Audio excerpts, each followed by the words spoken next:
여러분 안녕하십니까, 진성호입니다. 민주당의 검찰 수사권 완전 박탈 법안과 관련해서 지금 국민의힘이 이제 전면전에 나서기로 했습니다. 그런데 국민의힘보다 훨씬 먼저 전쟁을 치르고 있는 곳은 검사들입니다. 역시 검사들은 칼제비라는 별명답게 상당히 효과적으로 지금 전투를 하고 있습니다. 평검사부터 검사장, 고검장, 검찰총장까지 지금 검찰은 한 몸으로 움직이고 있습니다. 무엇보다 검찰이 이 논리를 가지고 민주당을 압박하고 있습니다. 이건 헌법 위반이다. 이건 이렇다. 저건 저렇다.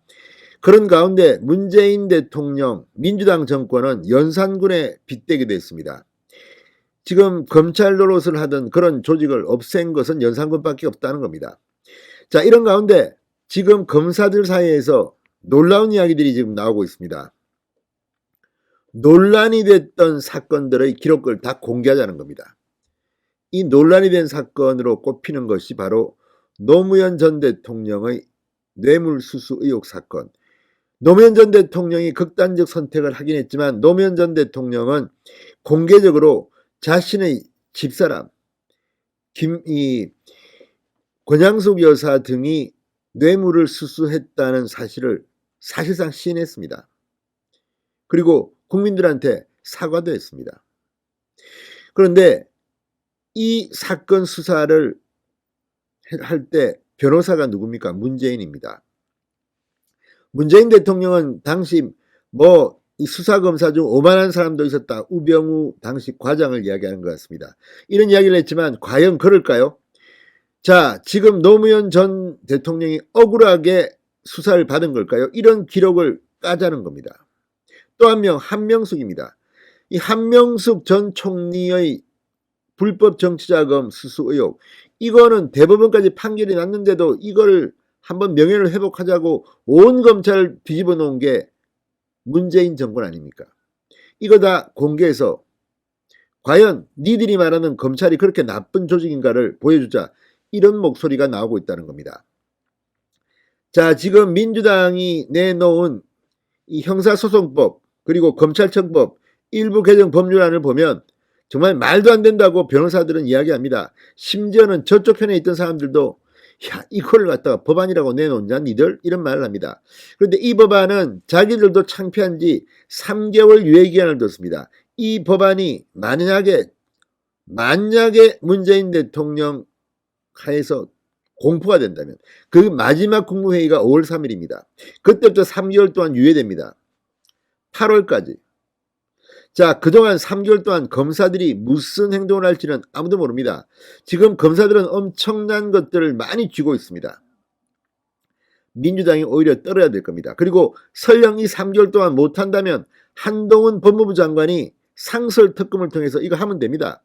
지금 동부지검이 하고 있는 블랙리스트 사건 문재인 대통령이 직접 타깃이 될 수도 있습니다. 자, 임종석, 유시민, 추미애 굉장히 많은 의혹들이 수사를 하고 있는데 다 허지부지 된 것들이 많습니다. 이것들을 전부 다 다시 할 수 있는 겁니다. 아니, 문재인 대통령은 공소시효가 지난 것도 공개적으로 야, 이거 제조사회 한 거 아닙니까? 왜 못합니까? 자, 지금 민주당이 선을 넘었습니다. 그러면 이제 검사들도 그 선을 넘을 준비를 하고 있는 것으로 보입니다. 진성호의 융단 폭격 시작합니다. 더불어민주당을 융단 폭격합니다. 방송에 앞서 아직 진성호 방송에 구독자가 아니신 분은 붉은색 구독 버튼 눌러주십시오. 더 좋은 방송으로 보답하겠습니다. 자, 이게 지금 민주당이 워낙 말도 안 되는 짓을 하는 이유가 뭐겠습니까? 어떻게든 이 범죄 수사를 증발시키겠다는 거 아닙니까? 지금 범죄자들의 천국을 만들겠다. 특히 자기들 겨냥한 부패, 공직자, 선거 수사를 못하게 하겠다는 거 아닙니까?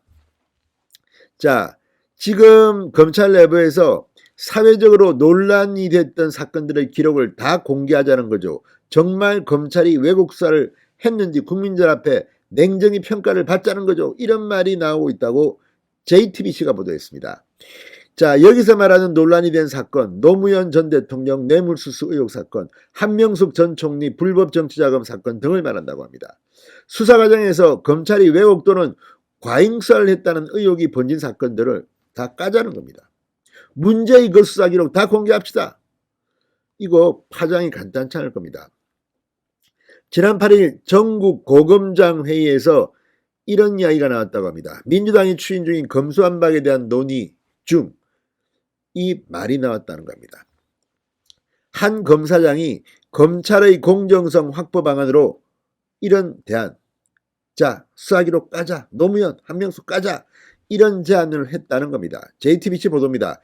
여권이 대표적인 불공정 수사로 지목하는 사건의 진술조서 등을 공개해 정말로 검찰이 없는 혐의를 만들어 죄를 뒤집어 씌웠는지, 이런 걸 갖다가, 그리고 검사들의 조사 태도에 문제가 없었는지, 충분한 증거를 가지고 강제수사에 들어간 것인지 낱낱이 따져보자는 겁니다.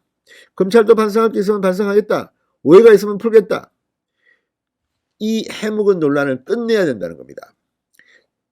이 문재인 대통령이, 노무현 전 대통령이 변호인으로서 이 문제 때문에 이명박 전 대통령을 결국 감방에 보냈다는 의혹을 갖는 사람들이 많습니다.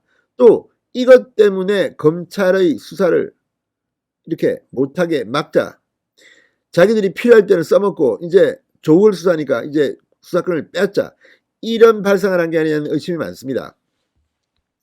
자, 실제로 문재인 대통령은 과거 2009년 노무현 전 대통령이 뇌물수수 혐의로 대검찰청에 출두해 조사를 받을 당시의 일을 회고록에 쓴 적이 있습니다. 당시 이인규 중수부장, 홍만표 수사기획관, 그리고 우병우 중수 1과장이 수사를 맡고 있습니다. 문재인의 회고, 조사 태도가 거만했다, 증거도 없었다 주장합니다. 그런데 왜 노무현 전 대통령은 이런 선택을 했을까요? 이거는 누가 봐도 이해가 안 됩니다. 자, 그렇다면 이 수사 기록 한번 까면 안 될까요? 특히 문재인 대통령은 우병우 검사에 대해서 대단히 건방졌다, 말투는 공손했지만 태도에는 오만함과 거만함이 가득 묻어 있다, 이렇게 적었습니다. 아니, 말투가 공손했는데 이렇게 태도가 주관적인 거 아닙니까? 아무튼 이걸 보면 지금 문재인 이 사람이 인권 변호사 맞습니까? 얼마나 많은 국민은 이보다 더한 대우를 받는데 이렇게 특별 대우를 받아야 합니까? 아무튼 이걸 보면 검사들이 3개월 동안 할 게 참고 있던 거, 아마 문재인 정권 5년 동안 쌓였던 거 다 터뜨리기 시작하면 민주당 감당할 수 있겠습니까? 자, 아무튼 지금 이 노무현 전 대통령 사건 논란, 한명숙 논란, 이거 한번 깝시다. 그리고 이것 말고도 문재인 정권 때 있었던 이러한 일들 한번 깝시다. 진성호의 윤단 폭격이었습니다. 여러분 감사합니다.